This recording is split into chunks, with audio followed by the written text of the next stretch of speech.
aprobamos por unanimidad, ahí todas y todos votamos a favor, una reforma constitucional. El objetivo de esa reforma, no es esta de la que hablamos, sino el antecedente de hace algunas semanas, pues era que se construyeran 2 millones de casas, que hubiera vivienda suficiente de un tamaño digno para la gente y que además hubiera un nuevo esquema donde la gente pueda rentar una casa, pero que el pago mensual de la renta se abone a capital, es decir, se tome en cuenta como si fuera el pago de la vivienda, de tal forma que después de años de estar pagando la renta, la persona pueda comprar esa casa.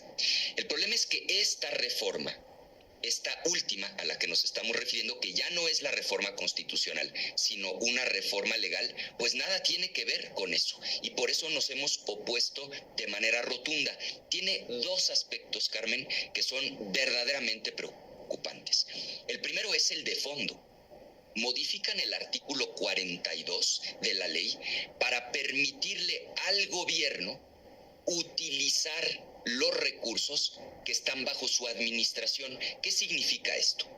La gente que tiene una Afore, cuando lee su estado de cuenta, va a encontrar que además del monto global, hay una cantidad que se refiere a la subcuenta de vivienda.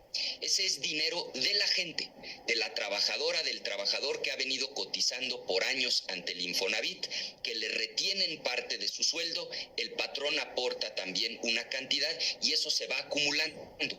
En algunos casos esa subcuenta ahorita tiene 300,000 pesos, 500,000 pesos, 800,000 pesos. Es dinero de la persona, no es dinero del gobierno. Es un dinero que de hecho la trabajadora, el trabajador puede el día de mañana utilizar para comprar una vivienda o bien para completar, porque muchas veces con eso no alcanza, pero le piden un crédito al banco, aportan un poquito adicional de sus ahorros y con esa cantidad se compran una casa. Pero para efectos prácticos, el dinero de la subcuenta de vivienda es dinero de la gente, no es dinero del gobierno. En conjunto, esos recursos suman más de 2 billones de pesos. Bueno, pues con esta reforma al artículo 42 se está autorizando al gobierno, fíjate qué delicado, a utilizar esos recursos. En lugar de que solamente los puedan guardar, administrar, ahora van a poder disponer de esos recursos. Ese es el primer aspecto que es verdaderamente preocupante. El segundo aspecto es que más lo van a poder hacer sin transparencia. Es un verdadero descaro.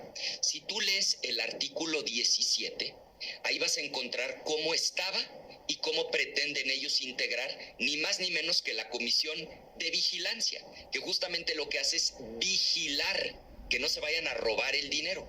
Bueno, pues antes esa comisión de vigilancia tenía 9 integrantes y el gobierno no tenía mayoría, porque de esos 9, 3 representaban a los trabajadores, lo cual tiene sentido, son los dueños del dinero, 3 a los empleadores, que también tiene sentido porque aportan dinero, y solamente 3 del gobierno, es decir, no tenía control el gobierno. Ahora, de esos 9, 5 van a ser del gobierno, es decir, tienen control total y le dejan 4, si te fijas es minoría, 2 para los trabajadores y 2 para los patrones.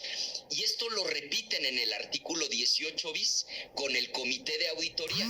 ¿Para qué sirve el comité de auditoría? Bueno, pues para revisar a posteriori, es decir, después, cómo se utilizó el dinero. Y hacen lo mismo.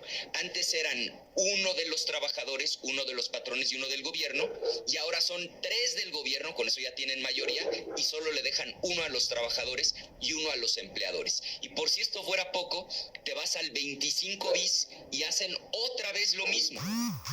Es decir, en el comité de transparencia, que está en el 25 bis, tenían un representante cada una de las partes, es decir, dividido en tercios, y ahora tiene mayoría el gobierno con 3 asientos y solo le deja 1 a los trabajadores y 1 a los empleadores. Y para acabarla de amolar, el artículo 66, que antes le daba amplias facultades a la Comisión Nacional Bancaria y de Valores para verificar que se ajustaran a una cosa que se llama sanas prácticas, le quita las facultades a la Comisión Nacional Bancaria y de Valores y se las entrega al gobierno a través de la Secretaría de Hacienda. Entonces, si te fijas, esta reforma tiene estos dos aspectos que son verdaderamente preocupantes. Por un lado, que van a poder disponer del dinero que no es suyo, dinero que es de la gente, que suma una barbaridad, son 2 billones de pesos, pero olvídate del numerote de 2 billones, es que estamos hablando de esos 500,000, 800,000, 200,000 que cada persona tiene en su subcuenta de vivienda y que el gobierno no debería poder disponer de ese dinero por una razón elemental, porque no es suyo, porque es de la gente, porque la gente lo ha ido aportando a lo largo del tiempo. Ese es el primer aspecto, y el segundo es que no solo van a poder disponer, sino con unos niveles de transparencia pues prácticamente nulos, porque toman el control de la Comisión de Vigilancia, del Comité de Auditoría y del Comité de Transparencia, Carmen. Una